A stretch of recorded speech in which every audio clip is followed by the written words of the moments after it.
जिस प्रकार हमारे पूर्वजों ने चाहे अंग्रेजों से सामना करना हो या अलग झारखंड राज्य का गठन करना हो, अपने प्राणों की आहुति देकर अलग झारखंड भी लिया है और भारत को स्वतंत्र भी कराया है। हमें अपनी माटी को बचाने के लिए आगे आना।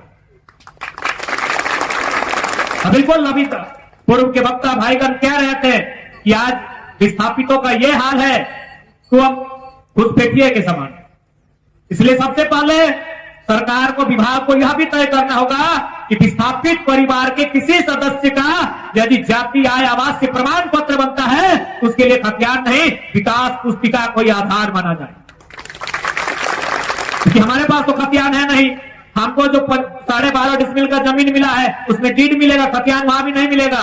तो यदि किसी सरकारी नौकरी में या फिर किसी सरकारी योजना का हमको लाभ लेना है जहां हमसे जाति आवास से आए या फिर कोई प्रमाण पत्र मांगा जाएगा, हम कैसे बने?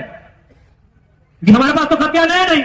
तो इसलिए इस बात को भी नियम बनाना चाहिए कि जो विस्थापित परिवार है विकास पुस्तिका के आधार पर ही उनका जाति आवास प्रमाण पत्र बनना चाहिए।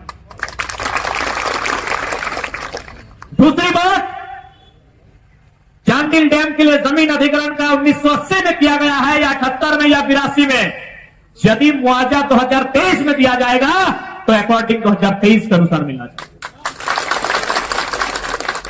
2023 में अगर मुआवजा मिलेगा तो 2023 के अनुसार मिलना चाहिए। क्योंकि यदि 1980 का मामला है, अगर आप 1980 में हमें पूंजी देते तो उस पूंजी से हम पूंजी बना चुके होते। इसलिए अगर आप 23 में मुआवजा देंगे तो 23 के अनुसार मुआवजा मिलना चाहिए। इस बात को बताना होगा और ऐसा हो चुका है, ऐसा इसी भारत देश में हो चुका है।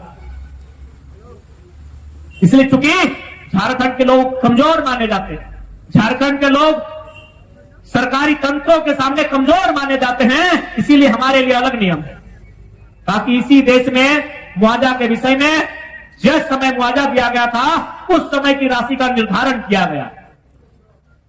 इसलिए आज इस बात को ध्यान में रखना होगा।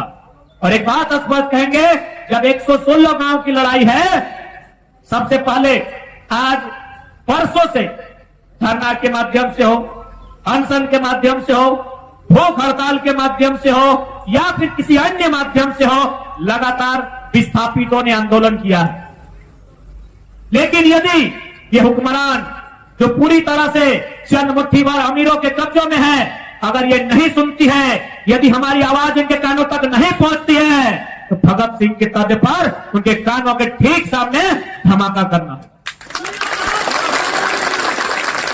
आज चर्चा कर रहे थे इस बार जल का स्तर 185 तक जाएगा, कई गांव डूब जाएंगे। जाहिर सी बात है उस गांव के लोगों का जीवन प्रभावित होगा, कुछ लोग हो सके तो उनकी जान और माल की क्षति भी हो सकती है। तो हम तो ऐसे जान जा रही है, हमारी जाने तो ऐसे जा रही है, जल का स्तर बढ़ने से, विस्थापित हो जाने से, बेरोजगार हो जाने से, रोजी रोजगार नहीं मिलने से हमारी जान तो ऐसे ही जा रही है। यदि 116 गांव से 116 लड़ाकू अगर सर पे कफन बांधकर सामने आए तो हमको लगता है एक दिन में इंसाफ मिलेगा, एक दिन में इंसाफ मिलेगा। क्योंकि हम लोग जान का डर करते हैं और ये लोग जानते हैं, जो बड़े अधिकारी पदाधिकारी हैं, ये लोग डरे सहमे लोग हैं, इन्हें जितना डरा के रखेंगे उतना काम आसानी से होगा। कल्पना करके देखिए, 116 गांव से अगर 116 माँ के बेटे या बेटियां सर पे कफन बांधकर यह कहते हुए निकल जाए कि जब तक विस्थापितों की लड़ाई को मुकाम नहीं मिलेगा हम लोग घर वापसी नहीं करेंगे, चाहे कुछ भी परिणाम होगा, तो सोच सकते हैं कितना हड़कंप मचेगा। एक बात हमेशा याद रखिए, ये जानते हैं कि कानूनी दांव पेच इनके हाथों में है, इनकी जेब में है, इनकी झोली में है, इसीलिए टस से मस नहीं करते हैं। ये पंखे का हवा में एसी कमरे में बैठकर नीति नियम की बात करते हैं, क्योंकि जानते हैं ये लोग कानूनी प्रक्रिया से आएंगे। जिस दिन इन्हें आभास दिलाइएगा कि हम तीर धनुष तलवार लेकर आएंगे, मौत के नाम से सबको डर लगता है।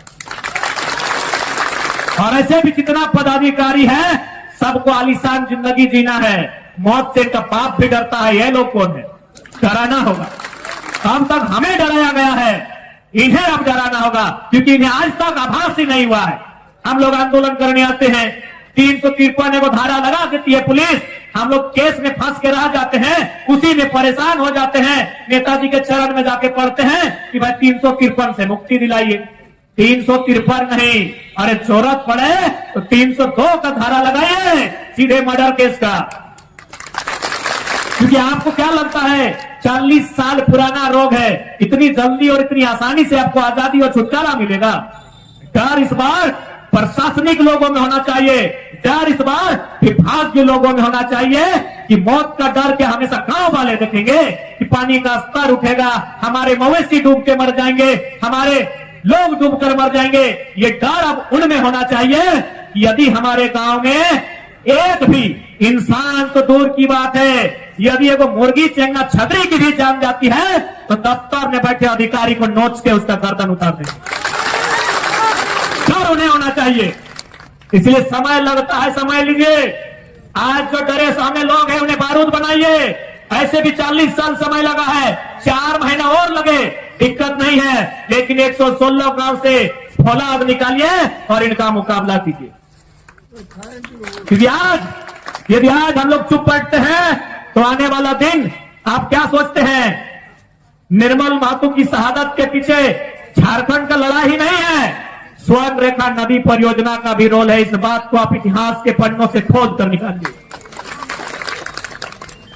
निर्मल महतो की शहादत के पीछे स्वर्ण रेखा नदी घाटी परियोजना का भी योगदान है। इस बात के इतिहास को पुष्टि कीजिए। इसीलिए ये लोग एनआईए जांच, सीबीआई जांच करने से करते हैं, क्योंकि इस जेल में बड़ी बड़ी मछलियां फंसेंगी जिनका संबंध टाटा से होगा, जिनका संबंध बड़े बड़े उद्योगपतियों से होगा। इसीलिए आज पूंजीपतियों की सरकारों में उनकी जांच नहीं हो पाती। इसलिए आज जितने भी लोग यहां आए हैं, हम लोग भाषण देने के लिए कतई नहीं आए हैं, आपके आंदोलन को समर्थन देने के लिए आए हैं। और एक बात स्पष्ट कहना चाहेंगे, ये लड़ाई आपकी है। हम लोग प्रत्येक दिन धनबाद से 200 किलोमीटर का सफर करके यहां तक नहीं आ पाएंगे। और सवाल केवल चांडिल डैम में ही नहीं है, सवाल केनू घाट डैम में है। हमारे माही पटेल भी सुनकर हजारीबाग से आए हैं आपके बीच। हर एक जिले में, हर एक प्रखंड में समस्याएं हैं। इसलिए आप ये मत उम्मीद कीजिए कि स्वर्ग से आपकी मुक्ति के लिए कोई आएगा। ये किताबी और आसमानी बातें हैं, आपको धरातल पर स्वयं लड़ना होगा, क्योंकि आपकी लड़ाई है, किसी के भरोसे आप रहेंगे।